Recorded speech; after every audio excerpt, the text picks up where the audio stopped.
அனைவருக்கும் வணக்கம். ஒரு ரொம்ப முக்கியமான அப்டேட்டு. என்ன முக்கியமான அப்டேட்னா, டிஎன்பிஎஸ்சி எக்ஸாமில் group 1 mains, group 2 mains, group 2A mains இந்த மாதிரி நிறைய மெயின்ஸ் எக்ஸாம் நடந்திருக்கு. அதுக்கான ஒரு புது அப்டேட். தமிழ்நாடு அரசு தேர்வாணையத்துடைய குரூப் 1 தேர்வுக்கு சம்பந்தம் இல்லாத கருத்துக்களை எதையாச்சும் நீங்கள் எழுதினீங்கன்னா உங்களுடைய இந்த ஆன்சர் ஷீட் இன்வேலிடேட் பண்ணிடுவாங்க அப்படின்னு எச்சரிச்சிருக்காங்க. இது குறித்து டிஎன்பிஎஸ்சியில் ஒரு அனௌன்ஸ்மெண்ட் மாதிரி கொடுத்துருக்காங்க. சப் கலெக்டர், மாவட்ட உதவி கலெக்டர், டிஎஸ்பி உள்ளிட்ட உயர் பதவிகளுக்கு குரூப் 1 மெயின்ஸ் நடத்தப்பட உள்ளது. ஏற்கனவே நடந்த தேர்வில் சிலர் வினாக்களுக்கு தொடர்பு இல்லாத விஷயங்களையும் தங்களை அடையாளப்படுத்தும் வகையிலும் எழுதியிருக்காங்க. அது இது அவங்க மெயின் ஷீட்டு தான் சொல்கிற அளவுக்கு அதை எழுதியிருக்காங்க.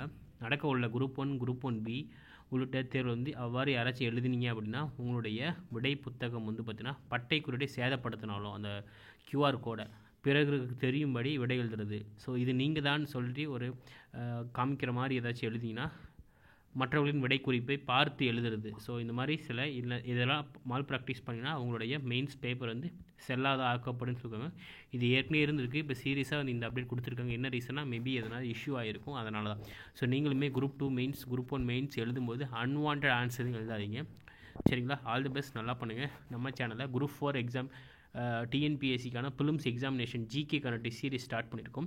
அதுக்கான வாட்ஸ்அப் குரூப், டெலகிராம் குரூப் கீழே இருக்குது, யூஸ் பண்ணிக்கோங்க. மறக்காமல் உங்கள் ஃப்ரெண்ட்ஸ் எல்லாருக்கும் ஷேர் பண்ணுங்கள், சரிங்களா? தேங்க்யூ. நம்ம சேனலில் சீரிஸ் நீங்கள் எதனா ஸ்டார்ட் பண்ணணும்னு ஜாயின் பண்ணணும்னு நினச்சிங்க அப்படின்னா 9629905190க்கு வாட்ஸ்அப் பண்ணுங்கள், சரிங்களா? தேங்க்யூ.